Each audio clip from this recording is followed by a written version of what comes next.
apa kamu tidak ingin sukses? Aku nggak butuh dengan sholatmu. Kamu nggak sholat saja, tidak akan menurunkan status saya sebagai Tuhan. Saya tetap Tuhan bagi kamu. Tapi yang butuh itu kamu. Karena di balik sholat itu ada nilai-nilai kesuksesan.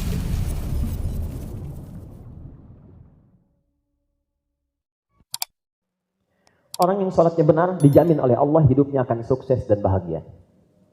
Apapun aktivitas yang ia jalani sepanjang itu baik. Ya. Singkatnya bahasa Arabnya, falah. Falah dalam bahasa Arab, itu artinya sukses dan bahagia. Bukan hanya sukses, tapi kalau Anda lihat ke kamus bahkan, ya di kamus bahasa Inggris, itu terjemahannya ada Arab Inggris, falah diterjemahkan dengan success and happiness. Dia bukan sekedar sukses, tapi mengandung nilai-nilai kebahagiaan di dalamnya. Bahasa Arabnya falah. Nomor berapa ini? 5. Nomor 5 ini saking diinginkannya oleh setiap orang, karena nanti ada orang sukses, tapi dia nggak bahagia.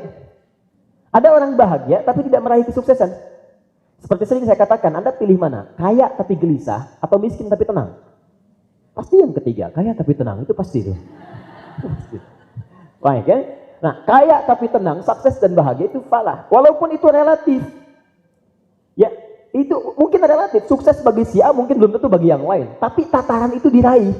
Dengan level itu didapatkan dan bahagia. Itu bahasa Arabnya falah. Yang 5 ini itu sangat didambakan oleh setiap orang. Saking pentingnya Allah sampai menginformasikan 5 kali dalam sehari. Yang 5 ini. Dan diperdengarkan. Dan lafaz ini, ingat lafaz ini satu-satunya lafaz kalimat di muka bumi yang tidak berhenti dalam 24 jam. Selalu didengungkan. Perhatikan, bukankah saat azan itu ketika muadzin mengatakan hayya 'alas shalah, setelah itu apa kalimatnya?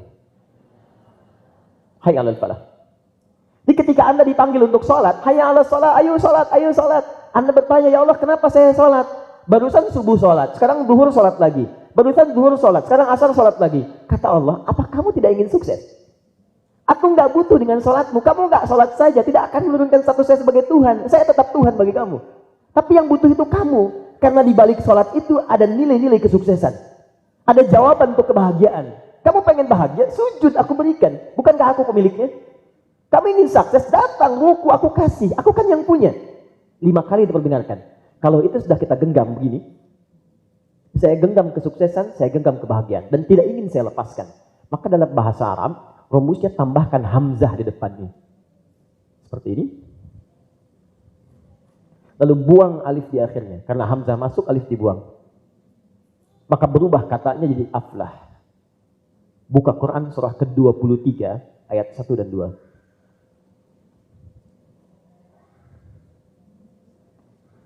Qad aflahal mu'minun. Pakai qad. Orang beriman itu, qad itu harfu tahqiq. Tahqiq itu sesuatu yang menjamin kepastian. Kata Allah, orang beriman itu pasti saya jamin akan menggenggam kebahagiaan dan kesuksesan. Apa amalan pertama mereka? Bukan ikhtiar fisiknya. Amalan pertama, mereka cerdas sekali karena mereka mendekati sumber kebahagiaan dan kesuksesan. Bukankah kalau Anda menginginkan sesuatu, Anda akan mendekati sumbernya? Anda ingin air, Anda datang ke sumber air. Anda ingin proyek, Anda datang ke sumbernya. Anda ingin kebahagiaan, kesuksesan, datang pada pemiliknya. Maka ketika Anda datang, kata Allah, saya akan berikan. Dan Anda akan genggam. Apa amalan pertama untuk mendekati pemilik kebahagiaan dan kesuksesan ini? Ayat keduanya. Alladzina hum fi salatihim khashi'un. Dan kalimat dahsyatnya menggunakan kata alladzina. Disebutkan 1080 kali dalam Al-Quran. Alladzina. Ismun mausulun yadullu alal jam'i min duni hudud. Huruf sambung menunjuk kepada subjek bahkan objek tanpa batas siapapun. Dia artinya baik Anda laki-laki, perempuan, tua, muda, besar, kecil, laki-laki dan seterusnya tanpa batas. Melihat, tak melihat, kaya, cukup. Anda mau kembali kepada saya, kata Allah, saya berikan apa yang kamu idam-idamkan itu. Cuman syaratnya dekati saya dengan khusyuk. Lewat apa? Salat. Nah, sebelum kita masuk pada prakteknya, tolong teman-teman setiap kita bertemu ingat-ingat dari 5 ini berapa yang sudah diraih? Tiap hari sholat tapi lisan masih belum baik. Tiap hari sholat tapi pandangan masih belum baik. Tiap hari sholat tangan seringkali menuliskan yang tidak baik. Tiap hari sholat selalu gelisah.